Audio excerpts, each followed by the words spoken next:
Merci beaucoup, je vous en prie.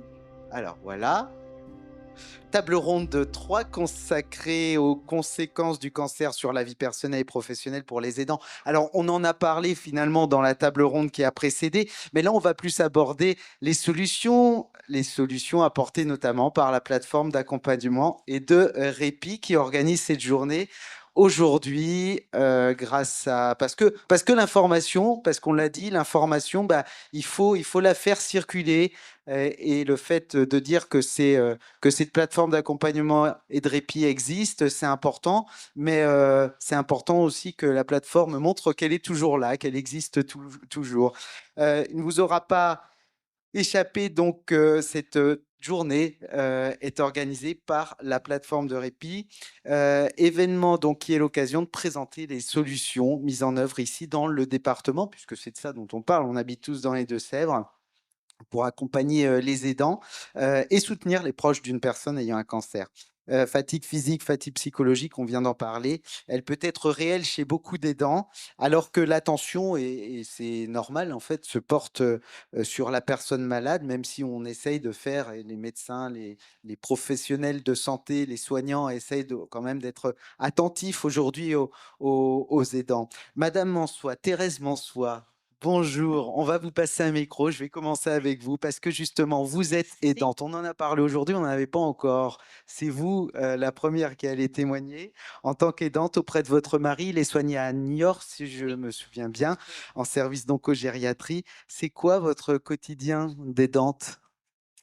Bien, Est-ce que vous savez que vous êtes aidante déjà? Parlez bien dans le micro, oui. oui, Eh s'il vous plaît. bien, au départ, je me suis même pas posé la question, hein, et il a fallu, que des personnes bienveillantes me fassent comprendre ça. Je pense à, la psychologue, Élise Roux, je pense au docteur Khalifa qui m'a même interpellée avec une autre infirmière de son service en disant: «Et vous?» Et moi, je disais: «Je ne viens pas pour moi, je viens pour mon conjoint» et je ne pensais pas que j'avais besoin d'aide et tout. Voilà. Vous n'y pensiez pas, vous n'en ressentiez pas le besoin? Si, Ou alors si, si, je carrément ressentais le si? besoin parce que D'accord. j'étais parfois un Mais peu vous interdisiez en fait de le débordante. penser, Non, c'est ça? je ne m'interdisais pas, je pensais que, bah, je n'étais pas concernée. Vraiment, je pensais, le jour où je suis allée nous sommes allés voir, en consultation en, gériatrie oncologie, je venais pour mon conjoint, pas pour moi Et vous avez été surprise alors de la question de Sandrine Khalifa, du docteur Khalifa? et un petit peu, même, oui, un peu même, je Votre vais mari, il dire. a été surpris aussi? Il est malentendant, donc ça n'a pas fait la même, réaction tout à fait, hein.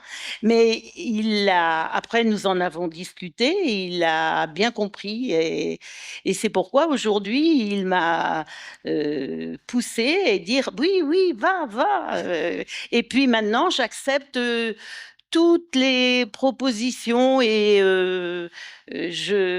au niveau de la plateforme de répit, au niveau de la ligue, j'ai une sophrologue qui vient à domicile, et ça, c'est quand même très bien. Par rapport ça fait combien de temps là que ce que vous nous racontez, c'était quand? Bah, C'était le début de ces ennuis, c'est il y a un an. il y a un an, Il y a donc un an et j'ai vraiment ça fait que quelques mois, enfin, vraiment où j'ai pris vraiment conscience, que je pouvais être aidée et que j'avais besoin d'être aidée et que c'était positif pour tout le monde. c'est quoi alors votre quotidien d'aidante? Donc Heu, au au sans dé les soins qui vous sont apportés, Oui, mais vous, c'est-à-dire au départ, ce qui m'a le plus, fatiguée, bon, je suis malvoyante en plus, mais c'était, les traitements qu'il fallait prendre à un certain moment, attendre 2 heures, et ainsi de suite, pour moi, c'était compliqué et puis pour lui, au début, il n'avait pas envie d'abord de prendre les traitements. C'est donc ça quelqu'un déjà qui pour vous, c'était une charge mentale de se dire: «Si, il faut qu'il prenne les traitements». Oui, oui, parce que c'est quelqu'un qui n'a pendant a été très malade de 2 ans à 4 ans et a été hospitalisé pendant cette durée et après n'a jamais été malade. et donc il ne consultait les médecins que pour, renouveler, sa licence, De sport? de Mmh. sport. Voilà. Et donc, du jour au lendemain, avoir ce diagnostic, il n'a pas très compris parce qu'en plus, nous avons une vie plutôt saine, et tout, une alimentation, correcte et tout, donc il n'a pas très bien compris et il a dit non, il ne voulait pas savoir. Il a dit: «Tant pis», en plus, c'est à la suite d'un vaccin qu'il a eu une maladie qui lui a provoqué cette surdité toxique, Mmh mh. et donc il n'avait pas envie de reprendre des médicaments parce qu'il avait la crainte que ça allait encore plus l'abîmer. Il ne Ouais. pensait pas forcément, comment vous dire?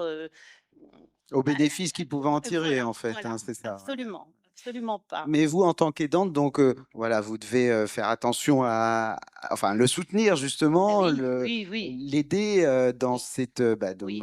pour adhérer à ses traitements, Oui, ça a été heu, difficile au départ. oui et Après, puis vous devez coordonner aussi, il y a tous ces rendez-vous qui se oui, mettent en place? voilà. Mais d'un autre côté, dans notre malheur, nous avons eu la chance de rencontrer de très belles personnes, aussi bien, au niveau médical, quand il a fait sa radiothérapie.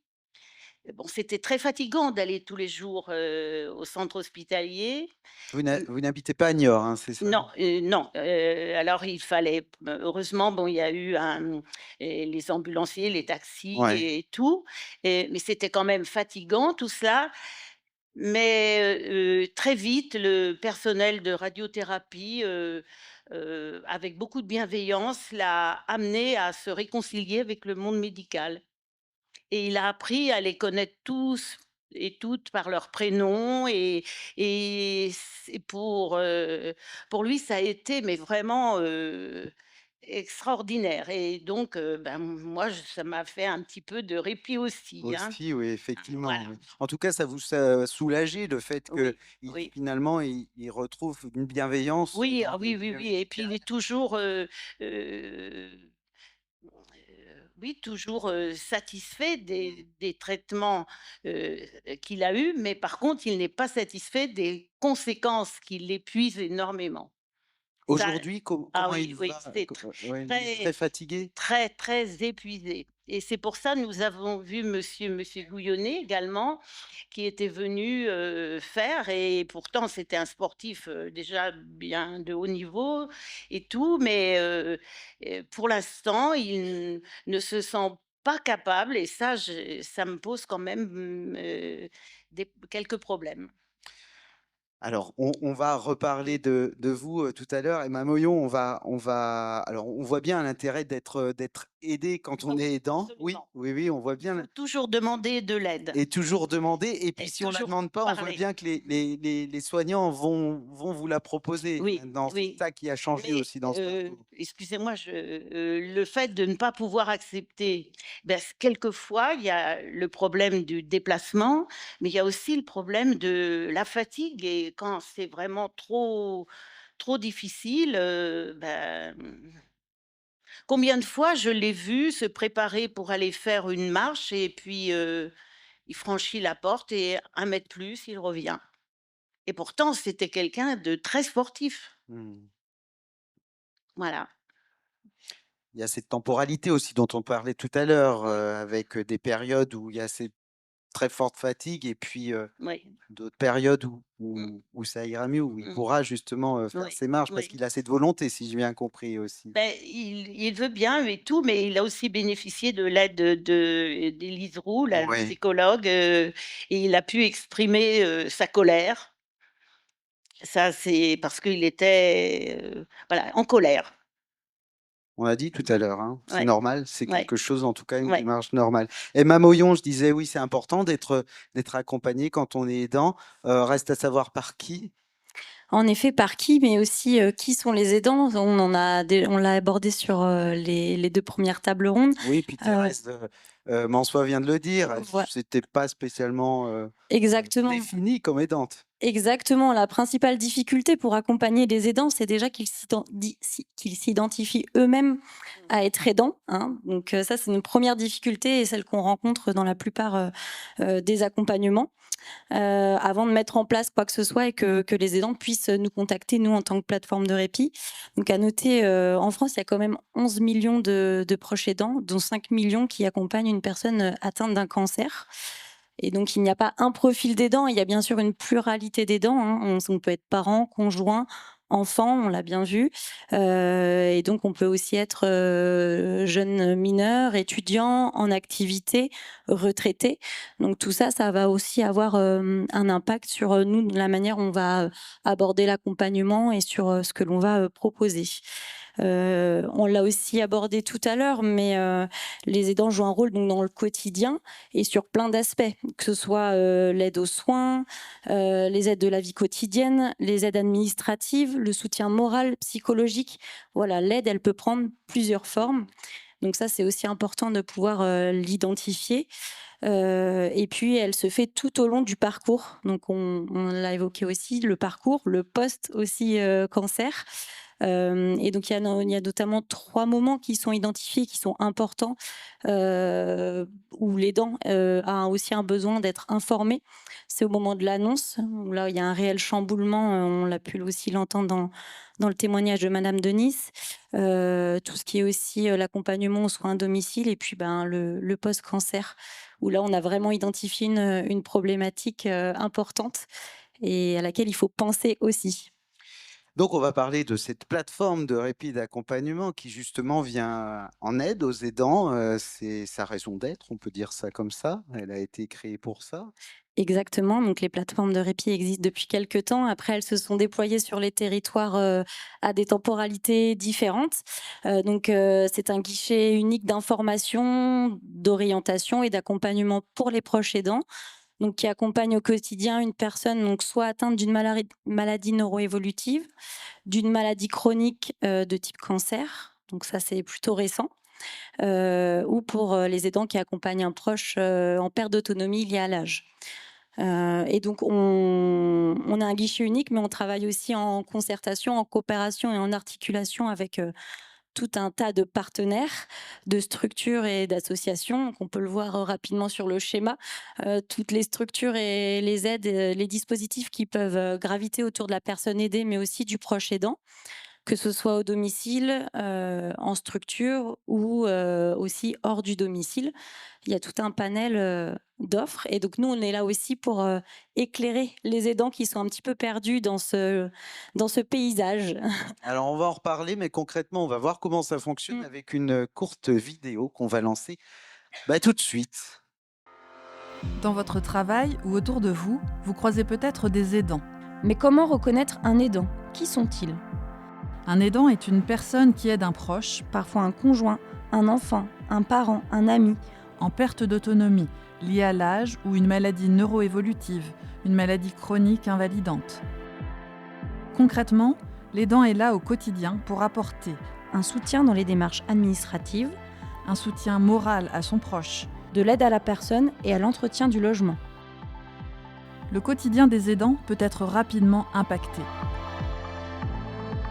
Besoin d'être guidé? Informé, accompagné, La plateforme d'accompagnement et de répit, ou PFR, est un guichet d'information et d'accompagnement dédié aux aidants.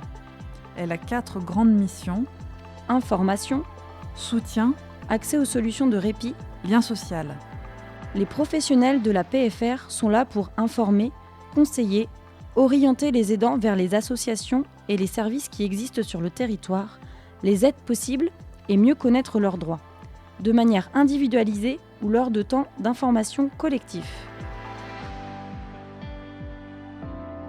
La plateforme propose du soutien aux aidants afin qu'ils puissent être écoutés, échanger avec d'autres aidants, avoir un soutien psychologique si besoin, en groupe ou individuellement.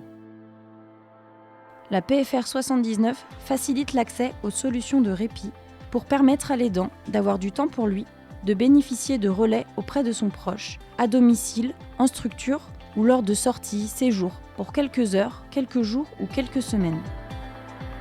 La plateforme de répit propose des activités de partage entre aidants, avec ou sans leurs proches aidés, afin de limiter l'isolement en favorisant le lien social. La plateforme d'accompagnement et de répit est un dispositif central pour répondre aux besoins spécifiques des aidants. Vous êtes aidant ou professionnel, vous connaissez ou repérez un aidant qui a besoin d'être soutenu dans son rôle. Les professionnels, psychologues, assistantes de soins en gérontologie, travailleurs sociaux, coordinateurs de la plateforme d'accompagnement et de répit pour les aidants sont là pour vous répondre. Du lundi au vendredi, un numéro unique sur le département, 0 809 109 109. À bientôt. À bientôt. 109, 109, c'est facile à retenir, ça, Emma Moyon. Ça va. Deux plateformes de répit, enfin d'accompagnement et de répit sur les Deux-Sèvres qui permettent de couvrir tout le territoire, c'est bien ça? C'est ça, tout le territoire est couvert depuis 2020, Alice, c'est ça? Mars 2020, voilà, c'est ça. Pauline Morisset, vous êtes psychologue, vous, à la plateforme d'accompagnement et de répit. Alors, Nord de Sèvres ou Sud de Sèvres ou les Nord deux? de Sèvres. Nord Nord de Sèvres, Sèvres. c'est déjà bien. Par rapport à ce que disait Thérèse Mansois tout à l'heure, est-ce que être aidant, c'est s'effacer derrière le patient, surtout quand on est en consultation avec le médecin? Oui, je dirais avant tout qu'être aidant, c'est déjà trouver sa place, parce que chaque personne est avant tout, comme on l'a dit auparavant, un conjoint, une conjointe, un enfant ou que sais-je. Et l'idée, en fait, c'est que chaque aidant, finalement, en ait un cheminement différent dans ce parcours. Et finalement, c'est pas une question de s'effacer, c'est surtout une question, en fait, de trouver sa juste place. Donc chaque situation est singulière, comme vous l'avez très bien dit tout à l'heure. Et puis comme Élise Roux le signifiait aussi tout à l'heure, en fait, à deux situations identiques, deux aidants, alors on va dire conjoint ou conjointe, peu importe, aura des besoins différents également aussi. Donc en fait, voilà, chaque situation est singulière et c'est une question de place de chacun. Mais à condition du coup qu'on puisse laisser la place du coup à ces aidants. Et c'est pas rare d'entendre effectivement des témoignages d'aidants qui nous disent en fait mais oui, j'ai été surprise qu'on me pose la question et vous dans tout ça comment vous allez? Parce que principalement dans un parcours de soins pour le malade, toute l'attention est focalisée sur le malade et peut-être un peu moins sur l'aidant. Alors j'ose espérer moins maintenant du coup alors moins sur le malade, c'est peut-être pas le terme, mais en tout cas davantage sur les dents pour le coup. On peut être plus attentif à l'aidant sans être moins attentif au Exactement. patient. J'espère en tout cas, oui. Oui, je me suis bien exprimé. C'est bon. Oui. Qui doit faire le premier pas l'un vers l'autre? Enfin, l'aidant vers la plateforme d'accompagnement et de répit ou c'est l'inverse?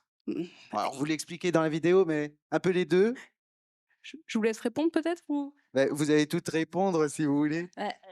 En fait, Alors, c'est Emma pareil, Moyon. tout est un peu possible quand l'aidant nous a identifié qu'il a des besoins et qu'il se sent en mesure de nous contacter.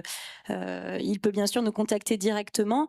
Souvent aussi, on s'appuie quand même sur les partenaires qui sont au domicile. On les a cités tout à l'heure, mais il en existe beaucoup, les services à domicile, l'HAD, etc., qui peuvent être relais d'informations, identifier les aidants et avec leur accord, nous donner leur contact pour que nous, on les rappelle parce que le premier pas n'est pas toujours simple. Donc déjà, il faut s'identifier et en plus, ensuite, il faut faire la démarche d'aller vers et ça, c'est pas une chose aisée pour tout le monde.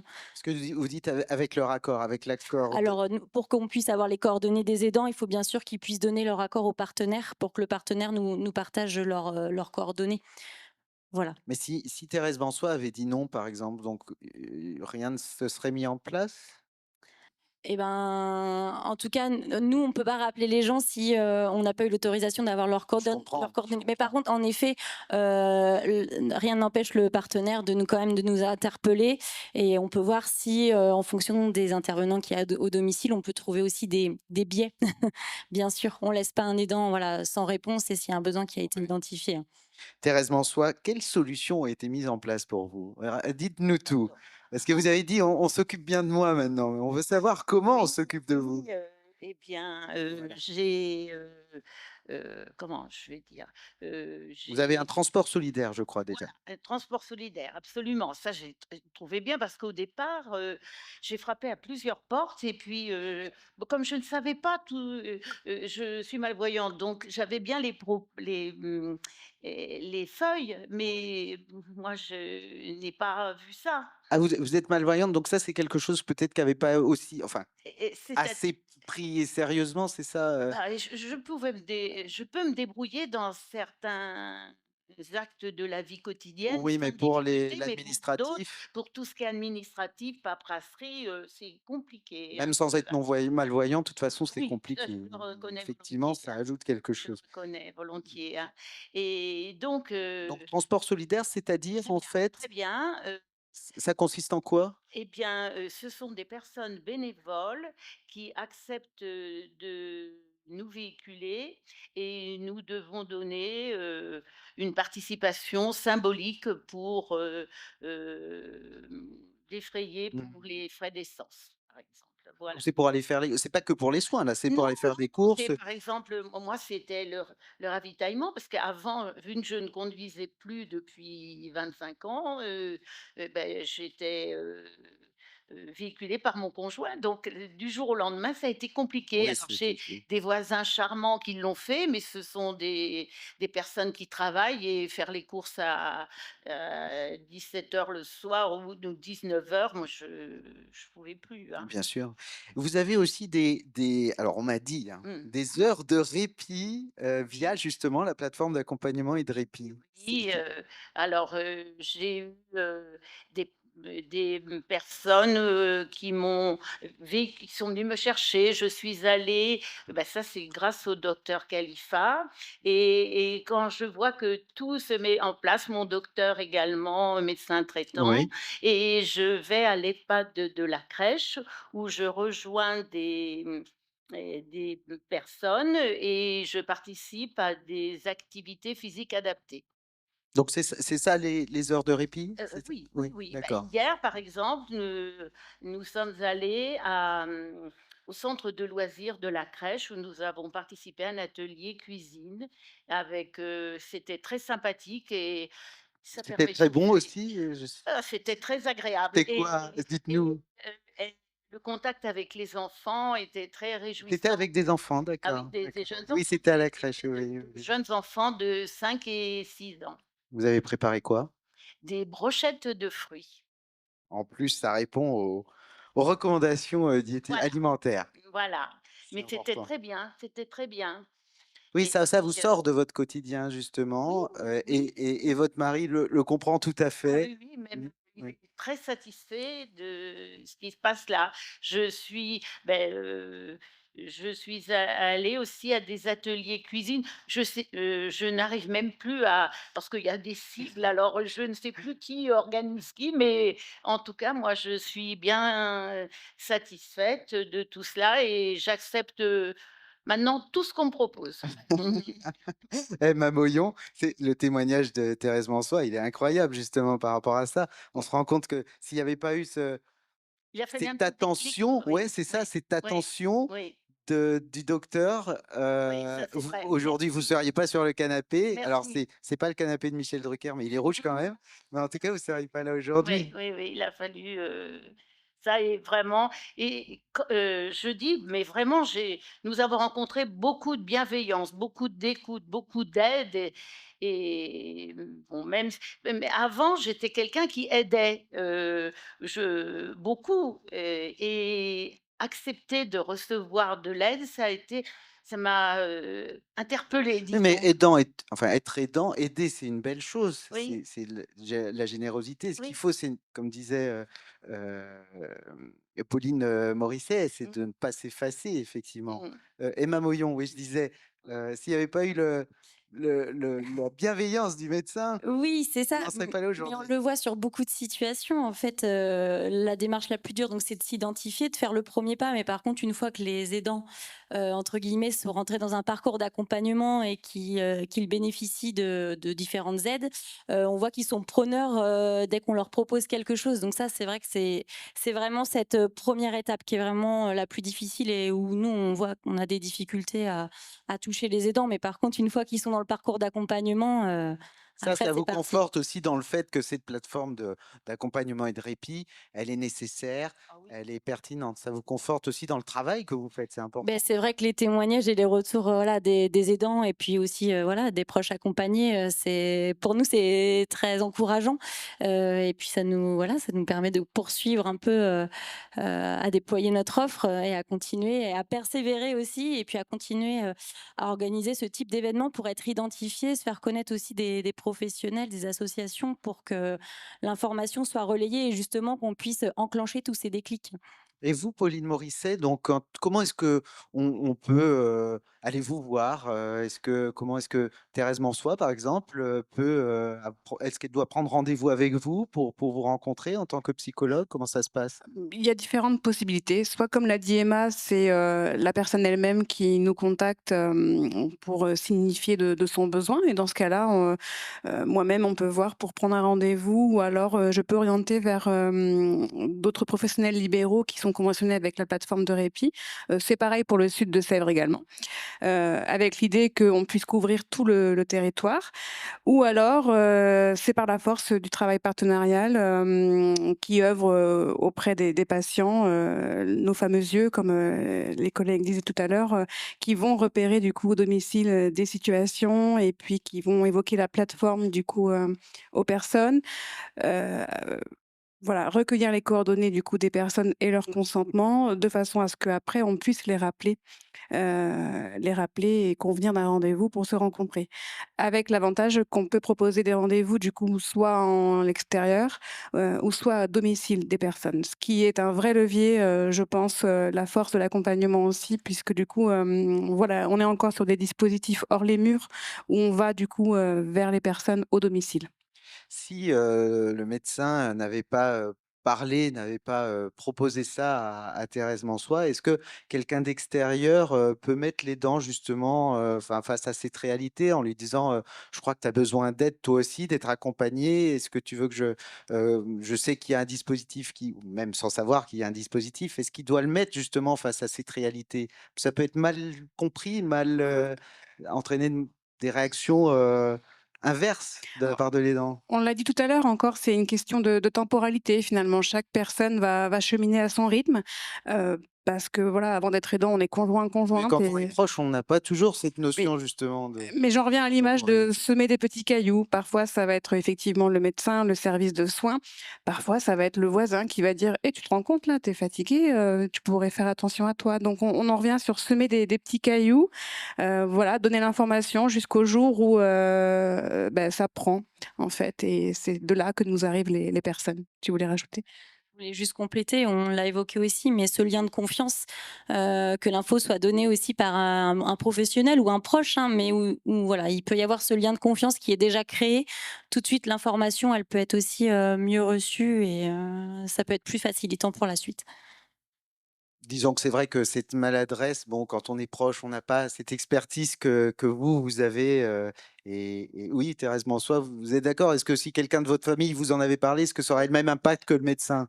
Dans ma famille, Prenez le dans micro, ma s'il vous plaît. famille, mes amis, on me l'a dit, mais je disais: mais quand? Quand? Plus tard, pas maintenant, maintenant il y a urgence». Sauf que là, en Sauf plus, que on vous en parlait, on vous disait prenez soin de vous, oui, mais en plus, on vous apportait des solutions pour le faire. voilà. Maintenant, je connais une personne âgée qui a, un cancer et qui elle n'était pas du tout elle était seule et n'était pas en mesure de prendre, de prendre des contacts et en plus, elle n'avait pas envie qu'on s'immisce dans son intimité, je pense. Et il y a aussi ces cas-là, je Emma pense. Moyon, est-ce que on peut pas dire que vous vous immiscez dans l'intimité, si? Non, non, mais Non, mais je comprends, enfin, je la pense que crainte des c'est gens, sur mais cette personne que j'ai ressenti ça, moi, hein, est-ce que c'est une crainte qu'on peut lever, en tout cas aujourd'hui, justement, Emma Moyon? Bah alors, s'immiscer dans l'intimité, voilà, on essaye de pas le faire, bien sûr. On essaye que ce soit fait de manière coopérative. Après, pardon, j'ai perdu le fil de ce que je voulais dire.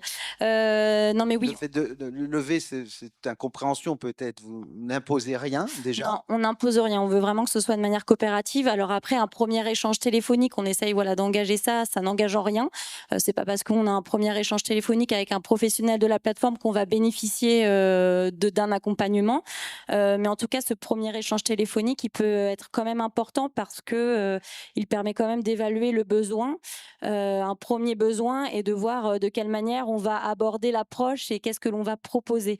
Parfois, l'aidant, en effet, il appelle, il dit non, moi, c'est peut-être plus pour bénéficier de séances de sophrologie, et finalement, on va l'orienter sur un autre dispositif dans un premier lieu. Voilà, la porte d'entrée peut être différente en fonction Il y a du des besoin partenaires identifié. conditionnés, hein, vous disiez tout à l'heure, Pauline Morisset. Il y a des Oui. partenaires en ville, enfin, Oui, oui, le territoire étant vaste, que ce soit pour le nord ou pour le sud, l'idée c'est qu'on conventionne avec des professionnels libéraux, donc psychologues, sophrologues, de façon à ce qu'on puisse après proposer notre offre du coup sur l'ensemble du département, à échelle départementale. on a parlé tout à l'heure du post-cancer. Jusqu'où, en fait, la plateforme de répit va accompagner les dents quand le patient, par exemple, est guéri? Est-ce que les dents peut bénéficier quand même de la plateforme d'accompagnement de répit s'il en ressent le besoin? Alors en fait, ça, c'est vrai que c'est une vraie question, je crois, alors sur le post-cancer, mais je crois que sur tous les aidants que l'on accompagne, quelle que soit la pathologie, puisqu'il y a forcément parfois un après, soit il y a un décès, une entrée en institution ou là une rémission. Dans tous les cas, on n'arrête jamais brutalement un accompagnement lorsqu'il est engagé. Il y a toujours une continuité, donc là, une continuité post-cancer, bien sûr. Si par exemple l'aidant est engagé dans un soutien psychologique, on va poursuivre les séances jusqu'à la fin, et puis sera travailler avec lui aussi l'après. Donc là, peut-être réévaluer ses besoins, ses demandes, pour voir si on peut le réorienter vers un dispositif, une association ou autre qui pourrait l'aider pour la suite. Le rôle du psychologue, justement. Voilà. Oui, c'est ça, c'est ce que ma collègue Élise Roux disait tout à l'heure, où finalement, il y a pas mal de choses qui peuvent se jouer sur l'après.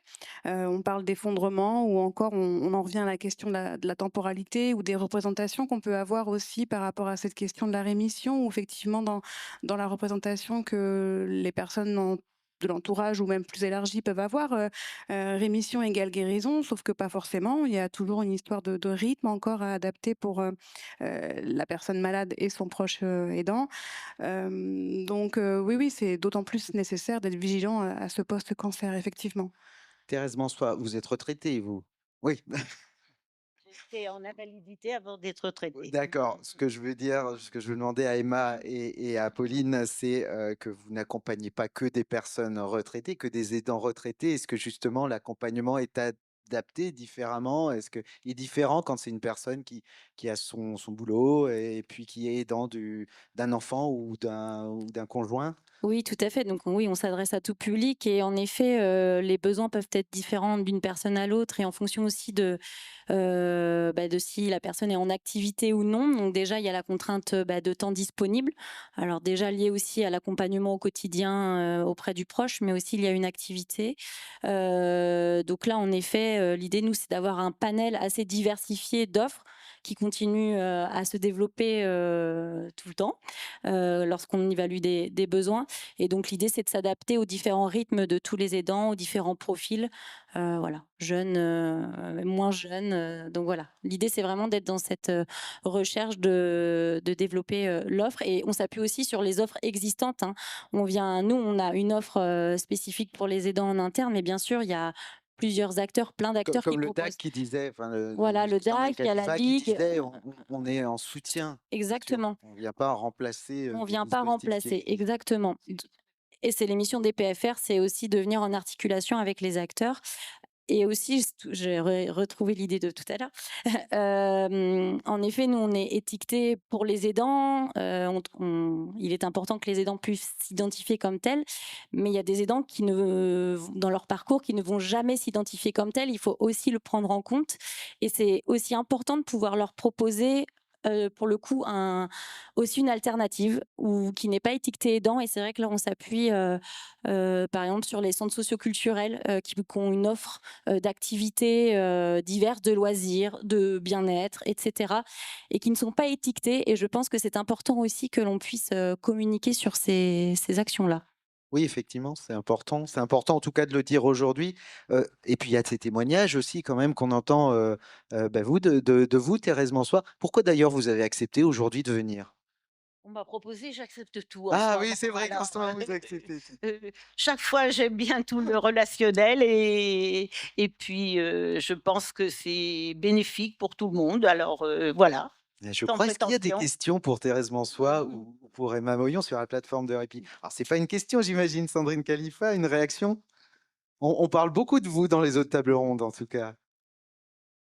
Mmh. Alors, Madame Mansour, je suis le docteur Khalifa. Alors d'abord, je Oui. voulais vous remercier pour tout ce que vous avez dit de gentil Mmh. à mon sujet et au sujet de l'équipe, parce qu'on n'est rien sans une Oui. équipe. Mais c'est ce que vous m'aviez dit. Mais, Je me souviens, vous m'avez dit: «Vous êtes une équipe, nous sommes une équipe». Mmh. mais je voulais vous dire aussi, vous contredire, Ah! parce que vous vous dites, j'étais une aidante au passé. Or, vous êtes toujours une aidante, même si vous êtes aidée. Parce que Oui, d'abord, comme vous êtes plus forte, vous aidez mieux votre mari. oui, Et puis deuxièmement, je pense que là, vous avez aidé d'autres personnes à accepter de l'aide. Alors bravo, oui. Madame Mansoir. Bravo. Merci, merci. Merci, hein. C'est vrai, comme le témoignage de Claire Denis tout à l'heure, c'est Oui, important d'avoir ces témoignages, mais plus que des témoignages, c'est savoir comment ça se passe finalement, alors en coulisses pour les patients, pour les aidants et puis côté professionnel de santé. oui, Ça, c'est essentiel. oui, absolument. Mais en fait, je recherchais de l'aide, mais plus pour mon conjoint que pour moi. Ouais. Voilà. Et après, j'ai compris que, bah, c'était pour tous les 2 qu'il fallait de l'aide. Lui, il en a de l'aide alors? Il fait des Mais soins de support, par ben, exemple? pour l'instant, Ah il si, il a se fait trouve trop fatigué. Il a fait mais il a vu il a Kevin Gouillonnet, hein, tout oui, à voilà. oui. Mais je le pousse à un peu, mais doucement. Doucement. J'essaie de le motiver un peu plus, mais quelquefois il le fait, mais ce qu'il a été perturbé par un malaise qu'il a eu et il se sent déjà pour le déplacement et tout, c'est un peu complexe. En tout cas, merci beaucoup pour votre témoignage. Avec plaisir. Emma Moyon, on rappelle peut-être quand même comment on entre en contact avec vous? Oui, donc par téléphone, un numéro unique commun avec le DAC, dispositif d'appui à la coordination, donc 0809 109 109. On a aussi des adresses mail pour la plateforme de Répit Nord et la plateforme de Répit Sud.